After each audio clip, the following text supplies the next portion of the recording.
Hello, I'm John Fitzgerald. I'm a Professor of Computer Science and Deputy Head of the School of Computing at Newcastle University.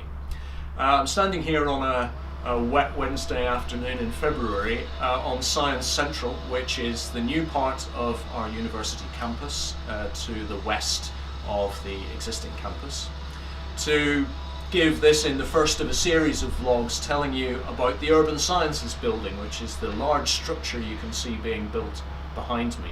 This is going to be the new home for the School of Computing and several other engineering laboratories from September 2017. And this is the first in a series of vlogs where we'll keep you up to date on how we're doing with construction and getting ready to move in August this year.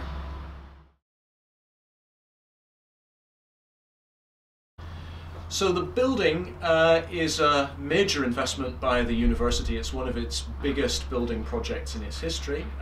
£58.1 million has been spent developing this building, and it's one of three that will be going up on this site in the city centre, all developed by the university on a site in conjunction with the City Council. The whole Science Central site is actually an investment of around 350 million, one of the biggest developments of its kind in any city centre in the UK. And it brings together quite a range of businesses alongside the university. So if you come and work or study here for the next few years, you'll be surrounded by new buildings going up and attracting in quite a range of large and small businesses, as well as other academic schools, teaching spaces, innovation centres and so on.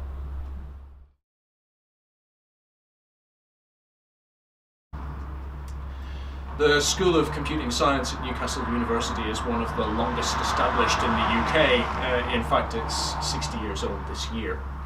And for 50 of those years, it's been housed in a large concrete tower block in the city centre.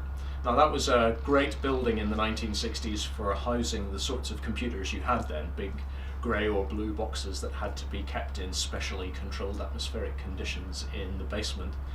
But the subject has moved on, and now we're building laboratories in which we can experiment with the kinds of computing equipment we have today, much more mobile equipment, wearable equipment, and sensors embedded throughout the building and throughout the city that give us a lot of really interesting data about how the building, the district, the community as a whole is performing, and allow us to use the latest technology and develop computer science courses around all of that.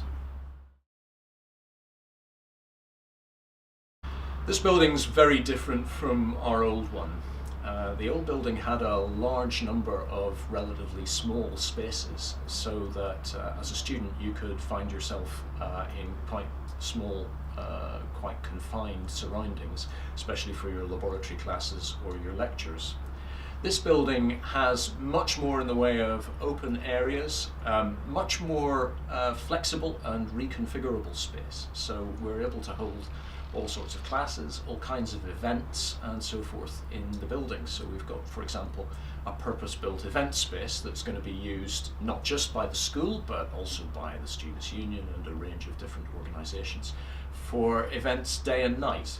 And that's going to attract people into the building. And then in the dedicated teaching spaces, we've got a purpose-built lecture theatre and some new, very interesting flat floor open teaching spaces where we'll be doing most of the laboratory classes.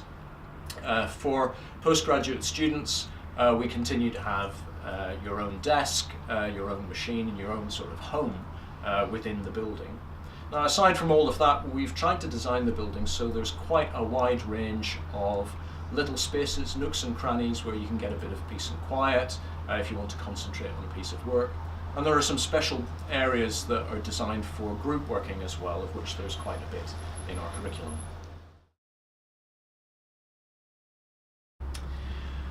The project to develop this building's been going on for, well, at least 3 years, and the construction has been happening really very rapidly. The building has shot up actually in the last 9 to 12 months. For us, the programme or the schedule is really vital in ensuring that the building's ready for use by up to 1,000 students and 500 researchers from September 2017. We keep on top of the program really by using a technique that's very well known to computer scientists. We use 3 different independent estimates of where we are on the program at any time. So I get an estimate from the contractors who are building it, from our professional quantity surveyors, and also from our own clerks of works who are on the site as well.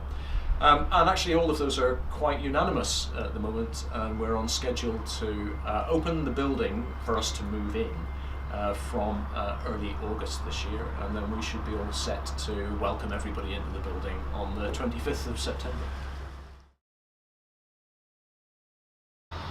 Well, computing has changed immensely over the last few decades. When I first started in computer science, computers were very special machines that had to be kept in separate places, that were kept in very special conditions, and that we had to program from a distance. But now we wear computers, carry them around in our pockets. They control the atmosphere, the lights in the buildings we work in. They control forms of transport, from aircraft to your car. So they've become pervasive, and you can't really think about computer science as an independent or special subject anymore. Computer scientists have to work alongside creative people and engineers in a whole lot of other different disciplines. And that's really reflected in the design of this building, where we'll do research and teach in computer science alongside laboratories in areas like energy, power, transport, smart grid, and a whole range of subjects that are related to how software and computing influences the physical environment around us.